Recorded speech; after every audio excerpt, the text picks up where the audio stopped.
ስንወለድ ወንዶችና ሴቶች ኮምፕሊትሊ የተለያየ ጊፍት ነው የተሰጠን ወይም የተለያየ ቦታ ነው የተወለድነው። ወንዶች ባይ ዲፎልት ከተራራው በታች ነው የተወለድነው። ይሄን እንዳትረሱ።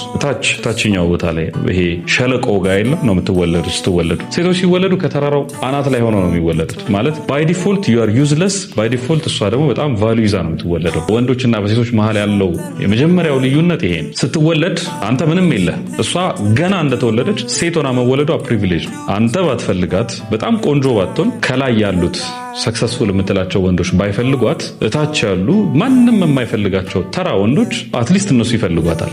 ሴት ልጅ ሁሌም ከተራራው አናት ላይ ነው የምትወለደው እና ኢቫሉዌት ራሱ ስንደረግ በላይፍ አንተ ምን ያህል ተራራው ላይ ወጥተሃል በሚለው ነው ኢቫሉዌት የምትደረገው የምትገመገመው ማለት ነው። እሷ ደግሞ ከተራራው ምን ያህል ወርዳለች በሚለው ነው የምትገመገመው። ስለዚህ ወንድነት በጊዜ ሂደት ይሰራል ማለት ተራራው ላይ በመውጣት እየሰራኸው ትሄዳለህ እንጂ እንዲሁ ዝም ብለህ በመወለድ የምትፈጥረው ቫልዩ የለም፣ ምንም አታገኝ።